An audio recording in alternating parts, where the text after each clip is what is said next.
Hello and welcome to a special Frost Over the World.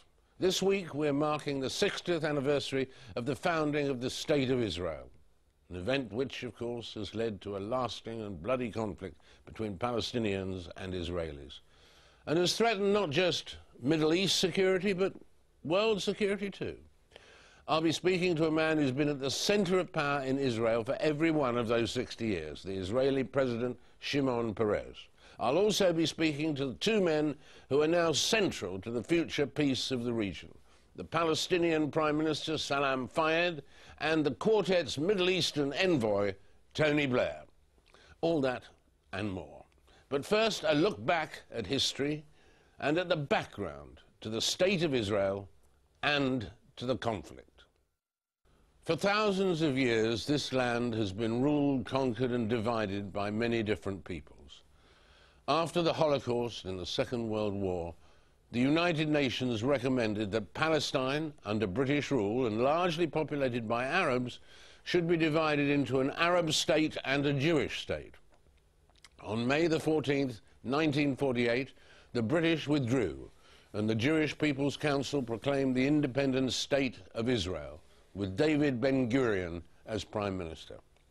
It was not recognized by the Arab countries, and in the fighting that followed, Israel extended its boundaries, with, according to the UN, hundreds of thousands of Arabs driven from or fleeing from their homes.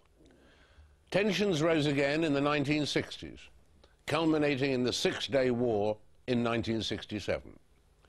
Israel captured the Sinai Peninsula and Gaza from Egypt, the Golan Heights from Syria, and the West Bank from Jordan. It brought 1 million Palestinian Arabs under Israeli rule, sowing the seeds of future conflict with Yasser Arafat's Palestine Liberation Organization, whose declared aim, at least at that time, was to eliminate Israel. From 1977, when Likud came to power, Israel began building settlements in the disputed territories. The settlements are still one of the main obstacles to peace, along with the issues of borders, refugees, and the future status of Jerusalem. Shimon Peres, Salam Fayyad, and Tony Blair are all there at the top table, trying to bring peace to a region which has never been truly free of violence.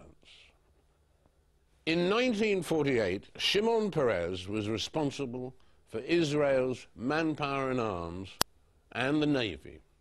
He was elected to Parliament in 1959, and he remained a member of the Knesset until last year. During that time, he served as Prime Minister twice, Foreign Minister numerous times. He shared the Nobel Peace Prize in 1993, and when he gave up the Knesset, it was just because he was becoming the country's president. I met President Peres at his residence in Jerusalem, and I asked him of the mood of the nation when independence was announced. After all, he was actually there. There were two moods, one of the people and one of the leader. The people were overwhelmed, dancing in the street, singing, all of them. There was just one sad gentleman, and his name was David Ben-Gurion. He said, today everybody is dancing and singing, tomorrow there will be bloodshed. And he was the only unhappy person in the whole story. I'm talking about the 29th of November, 1947, after the resolution of the United Nations. And he was right. In a matter of hours in the morning, the war started. And when we talk about, obviously, celebrating the 60th anniversary of Israel, and the word for it here in Israel is obviously celebrate. I mean, presumably, for most Palestinians, the date, May the 14th, 1948, they would think turned out to be a disaster. I agree, but they were the masters of their own disaster. Would they accept the partition offered by the United Nations? They would have a state like us. That was their greatest mistake they have committed. It would be better they would have a state and then negotiate rather than to negotiate after a defeat without a state. So, I mean, if I would check it even objectively, I think, my God, what did you do? And Ben-Gurion, again, was the man who has accepted the map, which was a very difficult map for Israel. But it gave half of the land to the Palestinians, and they rejected it. And so that was a mistake. What mistakes have Israel made over the past 60 years? I think we should have negotiated more aggressively after the Six-Day War than we did.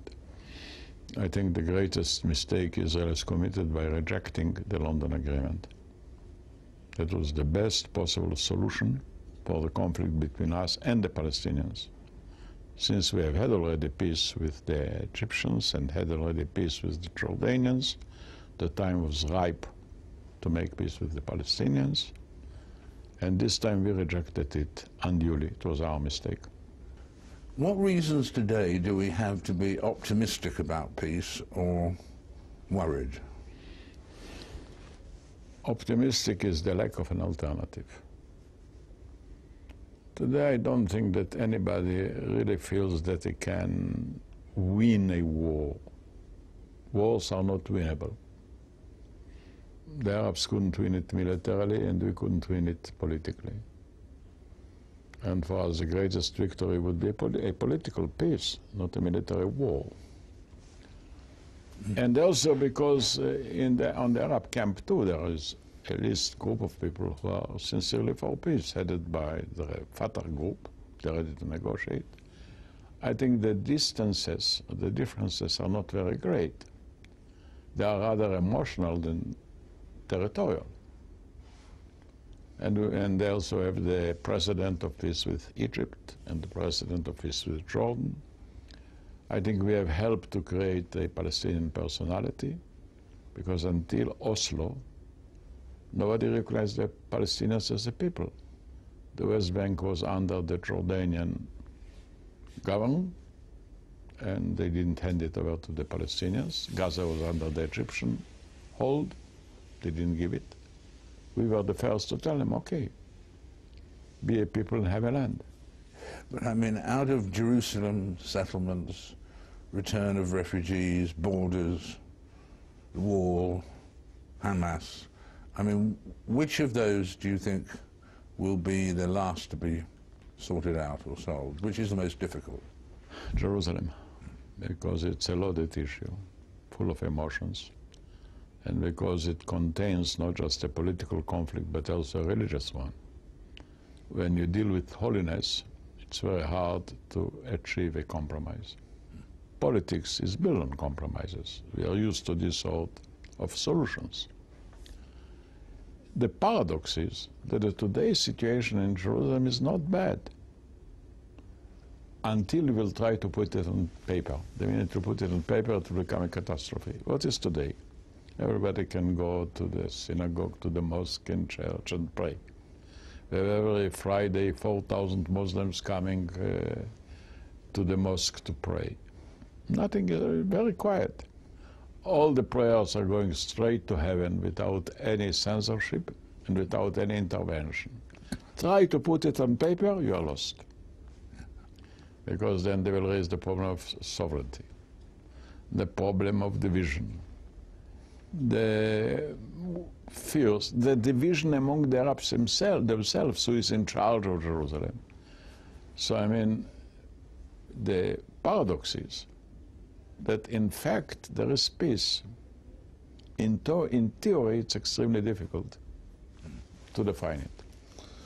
Settlements, of course, is an emotional issue too, because right. The Palestinians say, well, back at Annapolis, there was going to be a freeze on settlements. There hasn't been a freeze on settlements, and that every settlement building, every unit that's built may have to be dismantled and so on. But you think settlements can be sorted out? Well, there is a beginning of a solution, because in the last negotiations in Camp David, the parties more or less agreed that the settlers and the settlements will be concentrated in 3 locations: and there will be a swap of land.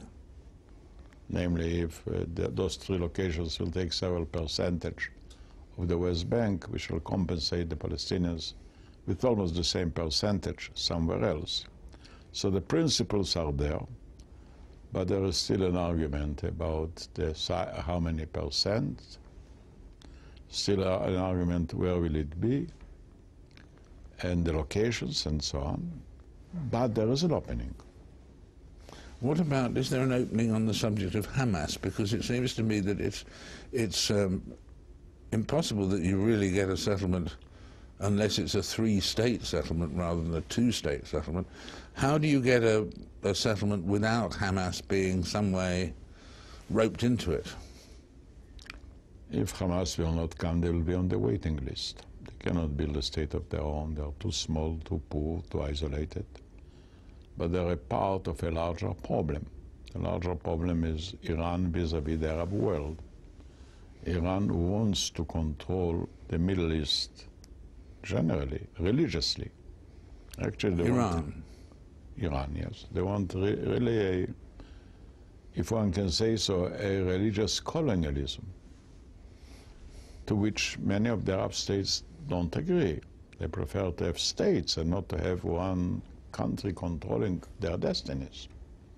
Hamas is part of the problem. And that requires a settlement. But I don't suggest to wait until Hamas will soften down. So whatever is available, we can and should do right away. when do you expect to see a Palestinian state? I mean, probably not by the end of this year, as President Bush had hoped, probably before 2068, another 60 years, but during your presidency? I hope so, yes. Look, there's no sense to postpone it very much. I do believe that with the intervention of the economic factor, which may be of great assistance in finding a political situation, we can move rather swiftly. Europe didn't change their frontiers, they changed their relations. And for that reason, Jean Monnet is more important than Napoleon. He offered Europe cradles instead of tombs. And the same can happen here too. I hope that in 5 years' time we can solve the problem. That's my hope. Shimon Peres. Join me after the break when we'll hear from the Palestinian Prime Minister, Salam Fayyad.